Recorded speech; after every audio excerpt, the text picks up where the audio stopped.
mumfashe dukomera amashi umuvyeyi kuri umwanya duhaye.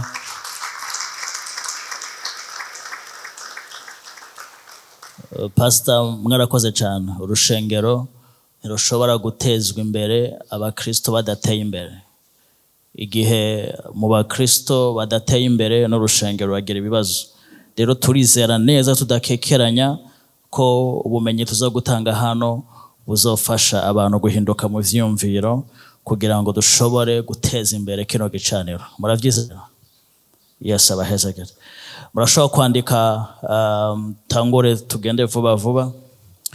Umutwe w'amajambo w'iyi conference ya deuxième édition twayise ni gute umuntu yo kubaka urudandazwa rukomeye ruteye imbere kandi ruramba. Comment bâtir ou construire un business réussi et durable. Ni gute twokubaka urudandazwa rukomeye ruteye imbere kandi ruramba. Ndafise amapoint makenya cyane gose sindi bwinjira indana ariko ni kugira ngo nsimbataze kino cigwa. Iciyumviro c'iteme dukeneye ko muri kino gicaniro havukamwo aba businessman, abantu bakora urudandazwa apana gumwaka umwe, apana gwisomeye ni mugaca wugara. Dushaka kubaka inganda, dushaka kubaka ivyo umuntu akora bimara imyaka 10, 20, 30. Ugakora ikintu ukagihereza umwana akazogereza umwuzukuru n'umwuzukuruza. Izo nizo business twifuza ko muri MC twubaka tuvyara. Rero tuje ni gute ivyo bintu twobikora, ni gute twashobora kubaka son genre de business ziteye imbere kandi zubakitse, ziramba zimara igihe. Mwarabonye abantu batanguye ibintu bikugara munsi umwe, mu mezi 2, mu mwaka mwarababonye. Ariko dukeneye twebwe ivyo turiko turakora kuvyubaka des années, des organisations, des entreprises two kubaka ni gute zoshobora kuba générationnel. Haleluya. Muraza abagabo bitwa bakapa, basimbare, bantazimba, kwa Gerard, kwa Sioni. Muri Asiatique umunyokuru bitango kwa nyokuru, anazi bitumbura. Abana abantu twakuze twumva, ce sont des business générationnels. Bamwe ntibakiriho ariko ayo mazina twacaje kugura umukate kwa Simbara, twacaje kugura inyama kwa Ntazimba. Abagabo ntibakiriho, abana niyo ko barajira de business. Nico ciyumviro c'iteme na musa. Ntituje kuvuga ibintu byo kudandaza utuntu ugacu bivamwo. Oya, uri mu kudandaza itomate kwa Sione ni guto kubaka iyo business, umwana ukazuyimuraga igahinduka grocery. Haleluya. Ivyo nivyo vyiyumviro twazanya nga. Urumva ko ari ibintu bikeneye ubumenyi bukomeye kugira ngo dushobore kubaka so genre de business. Haleluya. Imana ishimwe. None ni gute twobikora? Icambere utegezo kumenya ya makuru ko kudandaza bitoroshe. Ashobora kwandika. Point ya mbere. Kudandaza ntivyoroshe. Ukudandaza si ibintu vyoroshe. Impamvu ntegerezwa kubaha iyi information nuko abantu benshi binje mu dandazwa bibaza ngo biroroshe, bahuye nibibanyeganyiza gatonya baba barabivuyemwo. Kuko bari bazi ko bagiye gukora ibintu vyoroshe. Ukudandaza ni ikintu kitoroshe. Ababibazemwo iyo myaka 10, 20, 30, iyi information ndabahaye bari bayifise. Kuko igihe bahuye nibibanyeganyiza bari bazi ati ndabizi neza ko ivyo nagiyemwo bitoroshe. None wonsigurira gute umuntu w'umudandaza azinduka mu gatondo akugurura iduka akayicaramwo akitega ko umukiriya aza kuza bataraye bavuganye? Umuntu akizera atuno musi ndadandaza, nta muntu bahanye programme ko aza kumushorera, ariko umuntu arizera neza ati uku kwezi nzodandaza, nzoriha inzu, nzorinka abana ku ishuri, nzokwambara, nzofungura, nzokwiyunguruza. Ku bantu baza kumushorera batavuganye, mumva kudandaza byoroshe? Ni ibintu bitoroshe. Urazi ikintu coroshe ni gutonda muri biro du 1er au 31 ukarindira umushahara kumwisho. Ivyo nivyo vyoroshe. Ariko kudandaza ni ikintu kitoroshe.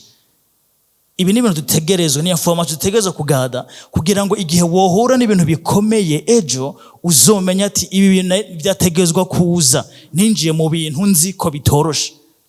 none kubera iki abandi babimazemo imyaka 10 20 30 40 bakenda bava muri iyi si abuzukuru n'abuzukuruza babo bakaba bagikora ivyo bintu niko bari bazi ko ivyo barimwe bitoroshe babiraze n'abana babo barababwira ati ibintu guye gukora nakoze umenye neza ko bitoroshe. Turi kumwe kudandaza no kuri ntivyoroshe. Umurimyi arashobora gutera itoni yose y'ibiraya ariko yari yiteze ko azokwimbura itoni 3 ugasanga vyabaye nabi. Kudandaza ntivyoroshe. Point ya kabiri, ni gute twokubaka ama business akomeye kandi aramba? Dutegerezwa gutahura neza icarico umudandaza. Vraiment aya nama information préliminaire vraiment akomeye tutegerezwa kumenya. Mbega umudandaza ninde? Mbega kudandaza niki? Qui est un entrepreneur? Umudandaza ninde? Hallelujah. Jewe ndasoma ibitabo byinshi, ndaraba ama documentaire menshi. Abantu benshi baradefinishije umu entrepreneur icarico, kudandaza ivyo ari vyo. Ariko naremeranije no mugabo yitwa Maxime Victor yanditse igitabo nkunda cyane cyitwa 40 ans de prison ou 5 ans de travail forcé. Yasiguye ko umudandaza ari umuntu arondera ibibazo mu kibano hama kabitorera inyishu bakamuhemba. Yavuze ko kudandaza ari kugenda hubaye ukashaka ibibazo ukabizanira inyishu, izo nyishu watanze zikaguhindukira umushahara. Un entrepreneur est une personne qui cherche des problèmes à résoudre en échange d'une rémunération. Niko yabisiguye muri mbego gifaransa. Un entrepreneur, c'est une personne qui cherche des problèmes à résoudre en échange d'une rémunération. Impamvu abagabo nakubwiye baramvye muri urudandazwa bakora nuko hari kibazo babonye mu kibando bagitorera inyishu. Inyishu bazanye niyo yababereye umushahara yo kubasustaininga bakaguma bunguka gushika ku mageneration n'amageneration. Batoye ikibazo mu kibando. Rero mwumve ko dukeneye gukora business y'imyaka 30 40 dutegezo kurondera ibibazo tuzanira inyishu. Aho rero mwumva ko twasokorotse mu by'abandi bariko barakora. Kuko ivyo abantu benshi barimwo ni ibintu byo gusurviva. Ariko udashoboye kwiprojecta muri 10 ans. Bariko barondera umukato kubaho ku munsi ku munsi. Ariko c'est pas des business bazokubaka générationnel. Kugira ngo wubake un business iteye imbere kandi izoramba ni gushaka ibibazo mu kibano ukabitorera inyishu. Ni sawa? Ni birumvikana? Icya gatatu, ndakunda cyane iyi point. Iterambere gishira hamwe canke societe canke iduka ryawe ntirizoshobora kurengera ubumenyi bwa nyenebyo. Ugushika kure cyane kwishira hamwe ryawe ntirizogera birengera uburyo nyenebyo yiyumvira. La croissance d'une entreprise dépendra toujours de l'intelligence de l'entrepreneur. Ugutera imbere kwa shirahamwe kwa société kuri toujours proportionnel na niveau ya croissance y'umu entrepreneur y'umudandaza. Rero ikibazo sikwirukanga no gutera imbere entreprise shiramwe ryawe. Oya, umwanya munini ahubwo n'umwanya kumara wewe uri kurakura. Parce que l'entreprise ton entreprise ne peut pas jamais dépasser l'intelligence yawe. Uburyo wewe wubatse, uburyo utekereza nivyo bizodetermina kure cyane shiramwe ryawe rizogeramo. Hallelujah. Yo point irumvikana. Akanye ukabuze kabisa uzobutakaje ibintu byinshi. Ushaka kwishirahamwe ryawe rigera kure banza ugereyo wewe, banza ugereyo. Nta kure cyane ishirahamwe ryawe iduka ryawe ryogera utaragera. Imana ishimwe. La croissance d'une entreprise dépendra toujours de la mentalité et de l'intelligence de l'entrepreneur. Byose bihagaze kuri wowe nyene iryo duka. Uri gukura gute kugira ngo ishamwe ryawe rikurikire gukura kwawe. Uburyo wewe umu entrepreneur mu commerce uri kurakura niko n'iduka yawe ikura. Si sens inverse. Oya, ni wowe ubanza gukura ishira hamwe rigakurikira gukura kwawe. Ivyo rero biri applique ahantu hose. Biri applique mu rushengero, riri applique mu mashira hamwe, riri applique mu iduka ryawe, riri applique kuri ya business ligne yawe. Uburyo ukura niko ukuza ishira hamwe ryawe. Uno musi uronka umuriyoni ku kwezi. Wifuza 1,500,000 mu kwezi kuza. Iyo 500 yongeyeko uzoyironka bivanye n'ubumenyi wongejeko. Parce que uno musi iyo 500 utararonka yongereyeko hari ubumenyi udafise. Turi kumwe? Umutahe ushaka kongereza w'10,000,000. Impamvu utararonka nta bumenyi bw'10,000,000 uragerako uraronka. La croissance de l'entreprise dépendra toujours de l'intelligence et de la mentalité de l'entrepreneur. C'est ça? Chaque. Urazi iterambere, succès, c'est ikintu twirukanga inyuma. Oya. Succès si kwirukanga inyuma yayo. Succès ntiba yirukanga inyuma. Ntituyikurikira, ntidukurikira succès. Oya. Ahubwo umu-entrepreneur niwe aba aimant, isumako, ikwega iterambere. Bivanye n'icyo ari karaba ku munsi ku munsi. Iterambere sico twirukanga inyuma. Ahubwo ni tubanza kuba isumako, ikwega iterambere. Haleluya. Haleluya. Iterambere ntibagirukanga inyuma. Si ikintu batura. Oya, oya, oya. Iterambere si ikintu batura. Iterambere ntibagirukanga inyuma. On ne court jamais derrière le succès. Mais le succès, c'est une chose qu'on attire à soi en devenant la meilleure personne de soi-même chaque jour. Uburyo uba umuntu muzima ku munsi ku munsi. Ucika isumako ikwega iterambere.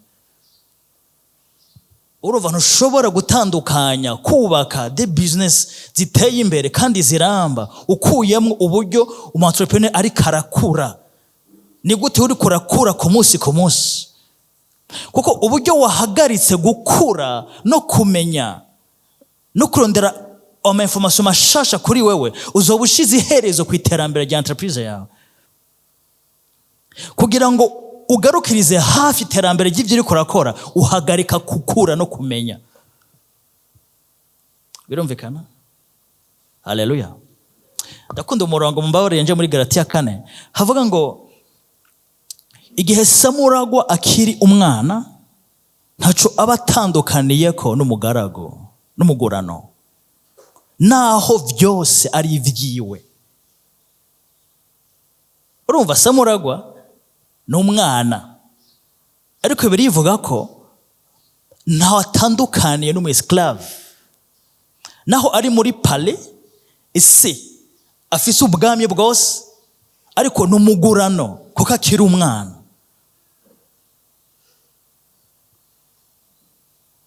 Samuragwa akiri umwana ntaco atandukanira ko n'umugurano. Naho vyose biri muri palais ari guyiwe nta droit araronka yo kubijera kuko aracara umwana. N'umu-entrepreneur igihe adakura akiri umwana aba yasize iherezo ku iterambere rya entreprise yewe. Haleluya. Point ya 5 ni ibibazo bitatu umuntu yiyevariwako igihe ariko arondera gutera imbere. Ikibazo ca mbere, mbega uno munsi mpagaze he? Où est-ce que je me trouve aujourd'hui? Uno munsi mpagaze he? Uno munsi ufise iki? Wiravye uno munsi, où est-ce que tu te trouves? Ikibazo ca kabiri, mbega ejo nibona hehe? Où est-ce que je me vois demain? Ejo nibona he? Ikibazo ca gatatu, mbaho nibona ejo nzohashika gute? Comment est-ce que j'y arriverai? Nzohashika gute? Ibibazo bitatu bikomeye byo kwiyevarira buri gihe. Où est-ce que je me trouve aujourd'hui? Uno munsi ndihe, ngezehe, mfise iki? mbega ejo nibona he, où est-ce que je me vois demain? Hanyuma aho nibona nzohashika gute? Comment est-ce que j'y arriverai? Ibibazo bitatu bikomeye bategeza kwibaza. Haleluya. Dukomere amashi umwami. Yesu abayezaga.